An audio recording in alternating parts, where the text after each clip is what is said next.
नमस्कार, स्वागत है आप सभी का। आप देख रहे हैं न्यूज गंगा। मैं हूं आपके साथ मनीषा। वक्त हो चला है दिन भर की बड़ी और ताजा खबरों की ओर रुख करने का।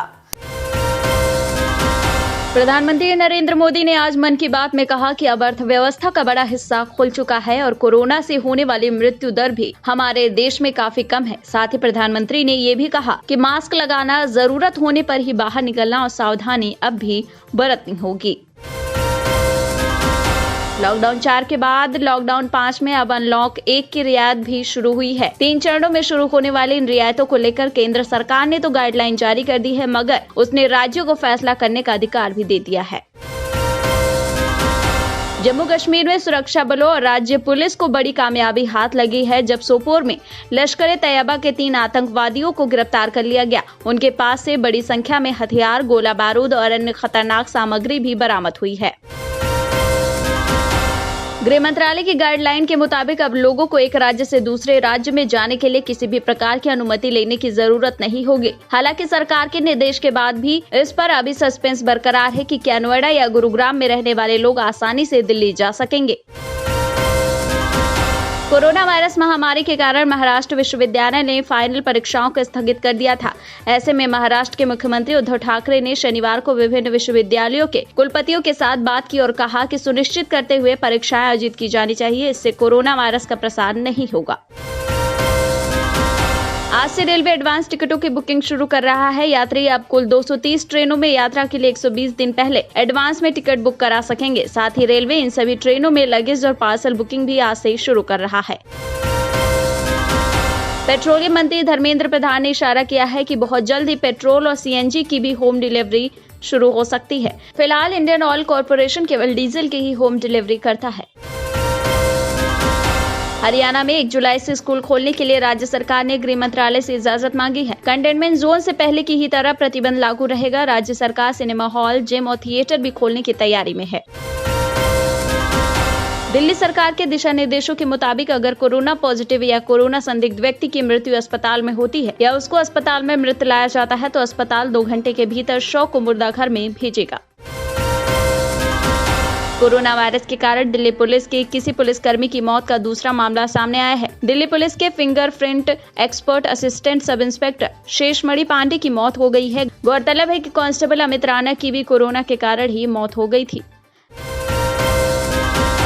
तमिलनाडु में कोरोना के मामले लगातार बढ़ रहे हैं। अब सरकार ने लोगों को संक्रमण के खतरे को कम करने के लिए घनी आबादी वाले क्षेत्रों और झुग्गियों से राहत शिविरों में ले जाने का फैसला किया है, जहां उन्हें 7 दिन तक रखा जाएगा। इस दौरान उन्हें 1000 रुपए की सहायता राशि भी दी जाएगी।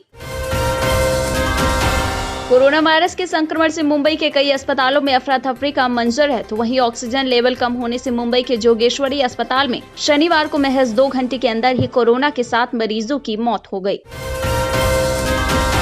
स्वास्थ्य मंत्रालय के आंकड़ों के मुताबिक देश में कोरोना के अब 89,995 एक्टिव केस हैं। कोरोना महामारी से अब तक 5,164 मरीजों की मौत हो गई है और 86,943 लोग ठीक भी हो चुके हैं।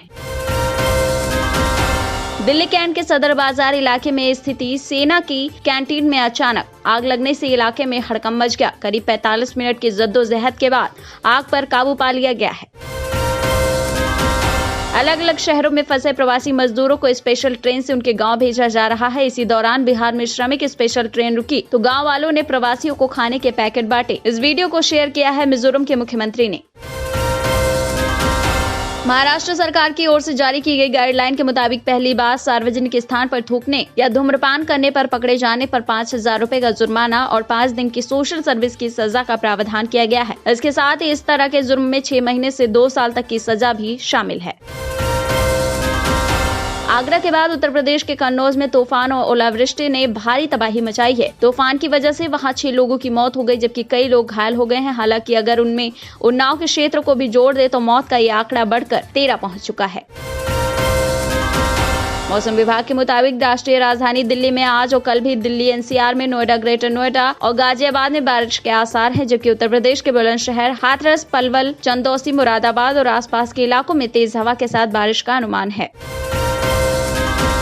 अमेरिकी राष्ट्रपति डोनाल्ड ट्रंप ने शनिवार को ग्रुप 7 की मीटिंग स्थगित कर दी। ये बैठक व्हाइट हाउस में जून में होने वाली होती थी। ट्रंप चाहते हैं कि इस ग्रुप में भारत समेत दुनिया के अन्य बड़ी अर्थव्यवस्था वाले देश भी शामिल हों।